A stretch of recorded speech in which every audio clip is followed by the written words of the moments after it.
Hey. Okay, we're live. Okay, so got a story on my mind. I've been thinking about this one a lot in the last few weeks as Prince Prospero keeps taking to his secured enclave with his invited guests to avoid us plague-ridden fools. So, Edgar Allan Poe, Masque of the Red Death, and this comes, I'm reading this out of volume 7 of this commemorative edition, Works of Edgar Allan Poe. It's a nice one. This is volume 7, Tales of Fantasy and Extravaganza. Old book smell. So let's just rock with this. The Masque, the Red Death, published in Graham's Magazine, May of 1842, by Edgar Allan Poe. The Red Death had long devastated the country.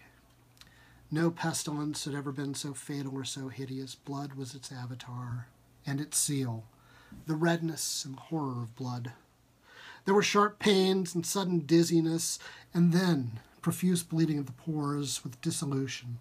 The scarlet stains upon the body, and especially upon the face of the victim, were the pest ban which shut him out from the aid and from the sympathy of his fellow men.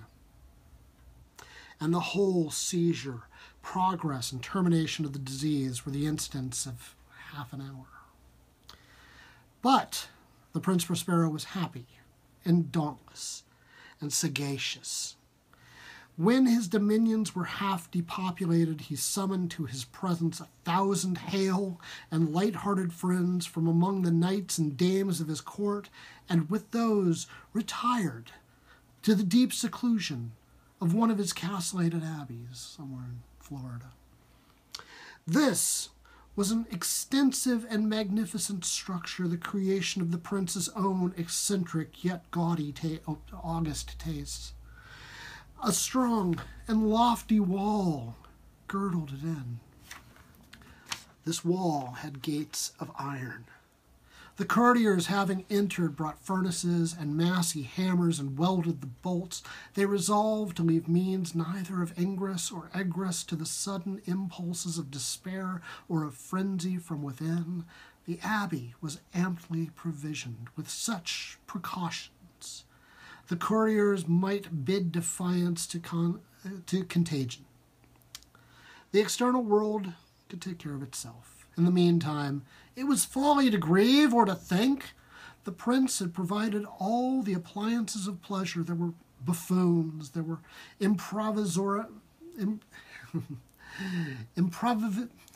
boy, that's a tough word. I'll just improvise it. Improvisatori. There were ballet dancers, there were musicians, there was beauty, there was wine. All these and security were within. Without was the Red Death. It was toward the close of the 5th or 6th month of his seclusion, and while the pestilence raged most furiously abroad, that the Prince Prospero entertained his 1,000 friends at a masked ball of the most unusual magnificence. It was a voluptuous scene, that masquerade. But first, let me tell you the rooms in which it was held. There were 7, an imperial suite. In many palaces, however, such suites form a long and straight vista, while the folding doors slide back nearly to the walls on either hand, so that the view of the whole extent is scarcely impeded. Here, the case was very different, as might have been expected from the Duke's love of the bizarre. The apartments were so irregularly disposed that the vision embraced but little more than one at a time. There was a sharp turn at every 20 or 30 yards, and at each turn a novel effect. To the right and left, to the middle of each wall, a tall and narrow Gothic window looked out upon a closed corridor which pursued the windings of the suite. These windows were of stained glass, whose color varied in accordance with the prevailing decorations of the chamber into which it opened. That at the eastern extremity was hung, for example, in blue. And vividly blue were its windows. The second chamber was purple in its ornaments and tapestries, and here the panes were purple. The third was green throughout, and so were the casements. The fourth was furnished and lighted with orange, the fifth with white, the sixth with violet. The seventh apartment was closely shrouded in black velvet tapestries that hung all over the ceiling and down the walls, falling in heavy folds upon a carpet of the same material and hue. But in this chamber only, the color of the windows failed to correspond with the decorations. The panes here were scarlet, a deep blood color now. In no one of the 7 apartments was there any lamp or candelabrum. Amid the profusion of golden ornaments that lay scattered to and fro or depended from the roof, there was no light of any kind emanating from lamp or candle within the suite of chambers. But in the corridors that followed the suite there stood, opposite to each window, a heavy tripod bearing a brazier of fire that projected its rays through the tinted glass and so glaringly illuminated the room, and thus were produced a multitude of gaudy and fantastic appearances. But in the western or black chamber, the effect of the firelight that streamed upon the dark hangings through the blood-tinted panes were ghastly in the extreme, and procured so wild a look upon the countenances of those who entered that there were few of the company bold enough to set foot within its precincts at all. It was in this apartment also that there stood against the western wall a gigantic clock of ebony. Its pendulum swung to and fro with a dull, heavy, monotonous clang, and when the minute hand had made the circuit of the face and the hour was to be stricken, there came from the brazen lungs of the clock a sound which was clear and loud and deep and exceedingly musical, but of so peculiar a note and emphasis that, at each lapse of an hour, the musicians of the orchestra were constrained to pause momentarily in their performance to hearken to the sound, and thus the waltzers perforce ceased their evolutions, and there was a brief disconcert of the whole gay company, and while the chimes of the clock yet rang, it was observed that the giddiest grew pale, and the more aged and sedate passed their hands over their brows as if in confused revelry or meditation. But when the echoes had fully ceased, a light laughter at once pervaded the assembly. The musicians looked at each other and smiled, as if their own nervousness and folly, and made whispering vows, each to the other, that the next chiming of the clock should produce in them no similar emotion. And then, after the lapse of 60 minutes, which embrace 3,600 seconds of the time that flies, there came yet another chiming of the clock, and there were the same disconcert and tremulousness and meditation as before. But in spite of these things, it was a gay and magnificent revel. The tastes of the Duke were peculiar. He had a fine eye for colors and effects. He disregarded the decora of mere fashion. His plans were bold and fiery, and his conceptions glowed with barbaric luster. There are some who would have thought him mad. His followers felt that he was not. It was necessary to hear and see and touch him to be sure that he was not. He had directed in great part the movable embellishments of the 7 chambers upon occasion of this great fete, and it was his own guiding taste which had given character to the masqueraders. Be sure, they were grotesque. There were much glare and glitter and piquancy and phantasm, much of what has since been seen in Hernani. There were arabesque figures with unsuited limbs and appointments. There were delirious fancies, such as the madman fashions. There were much of the beautiful, much of the wanton, much of the bizarre, something of the terrible, and not a little of that which might have excited disgust. To and fro in the seven chambers there stalked, in fact, a multitude of dreams, and these, the dreams, writhed in and about, taking hue from the rooms and causing the wild music of the orchestra to seem as the echo of their steps. And, anon, there strikes the ebony clock which stands in the hall of the velvet, and then, for a moment, all is still, and all is silent save the voice of the clock.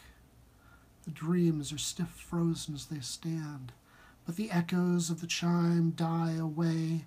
They have endured but an instant, and a light, half-subdued laughter floats after them as they depart. And now, again, the music swells, and the dreams live and writhe to and fro more merrily than ever, taking hue from the many tinted windows through which stream the rays from the tripods.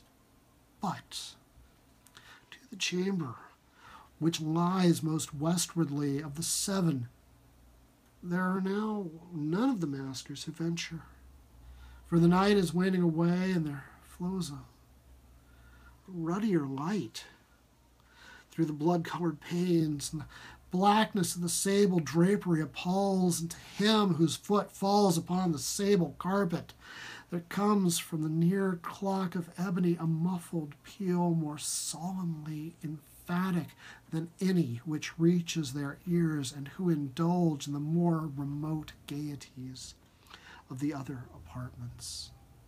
But these other apartments were densely crowded, and in them beat feverishly the heart of life, and the revel went whirlingly on until at length there commenced the sounding of midnight upon the clock, and then the music ceased, as I have told, and the evolutions of the waltzers were quieted, and there was an uneasy cessation of all things as before. But now there were 12 strokes to be sounded by the bell of the clock, and thus it happened. Perhaps that more of thought crept with more of time into the meditations of the thoughtful among those who were reveled.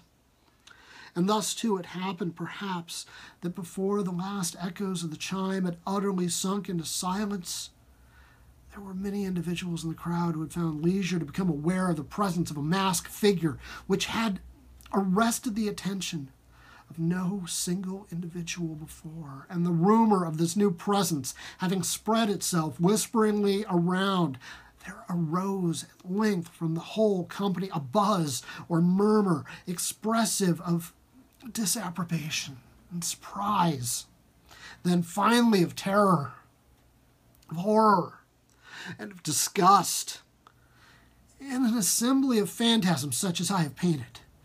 It may well be supposed that no ordinary appearance could have excited such sensation. In truth, the masquerade license of the night was nearly unlimited, but the figure in question had out-Heroded Herod, and gone beyond the bounds of even the prince's indefinite decorum. There are chords in the hearts of the most reckless which cannot be touched without emotion, even with the utterly lost, to whom life and death are equally jests. There are matters of which no jest can be made. The whole company, indeed, seemed now deeply to feel that in the costume and bearing of the stranger neither wit nor propriety existed. The figure was tall and gaunt and shrouded from head to foot in the habiliments of the grave. The mask which concealed the visage was made so nearly to resemble the countenance of a stiffened corpse that the closest scrutiny must have had difficulty in detecting the cheat. And yet, all of this might have been endured, if not approved, by the mad revelers around. But the mummer had gone so far as to assume the type of the Red Death. His vesture was dabbled in blood, and his broad brow, with all the features of the face, was besprinkled with the scarlet horror. When the eyes of Prince Prospero fell upon the spectral image, which, with a slow and solemn movement, as if more fully to sustain its roll, stalked to and fro among the waltzers, he was seen to be convulsed in the very first movement with a strong shudder either of terror or distaste, but in the next his brow reddened with rage. "Who dares?" he demanded hoarsely of the courtiers who stood near him. "Who dares insult us with this blasphemous mockery? Seize him and unmask him, that we may know whom we have to hang at sunrise from the battlements." It was in the eastern, or blue chamber in which stood the Prince Prospero as he uttered these words. They rang throughout the 7 rooms loudly and clearly, for the prince was a bold and robust man, and the music had become hushed at the waving of his hand. It was in the blue room where stood the prince with a group of pale courtiers by his side at first as he spoke. There was a slight, rushing movement of this group in the direction of the intruder who, at the moment, was also near at hand, and now, with desperate and stately step, made closer to approach the speaker, but from a certain nameless awe with which the mad assumptions of the mummer had inspired the whole party, there were found none who put forth hand to seize him, so that, unimpeded, he passed within a yard of the prince's person, and while the vast assembly, as if with one impulse, shrank from the centers of the rooms to the walls, he made his way uninterruptedly, but with the same solemn and measured step which had distinguished him from the first, through the blue chamber to the purple, through the purple to the green, through the green to the orange, through this again to the white, and even thence to the violet air. A decided movement had been made to arrest him. It was then, however, that the Prince Prospero, maddening with rage and the shame of his own momentary cowardice, rushed hurriedly through the 6 chambers, while none followed him on account of a deadly terror that had seized all.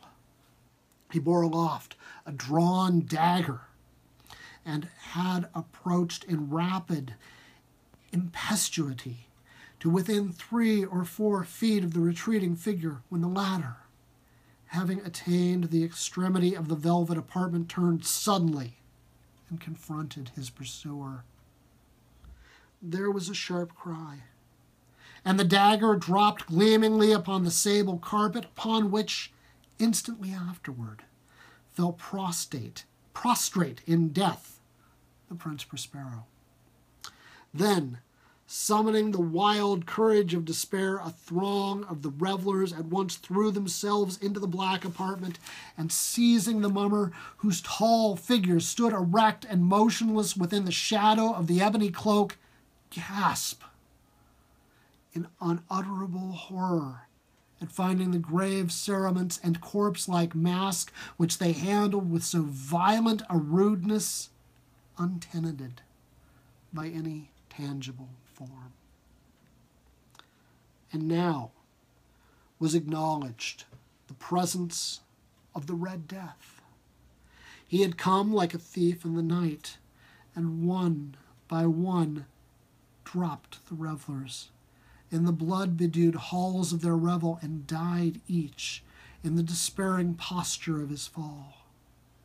And the life of the ebony clock went out with the last of the gay, and the flames of the tripods expired, and darkness and decay, and the Red Death held illimitable dominion over all. Edgar Allan Poe, Masque of Mar-a-Lago. Thanks for tuning in. See you next time.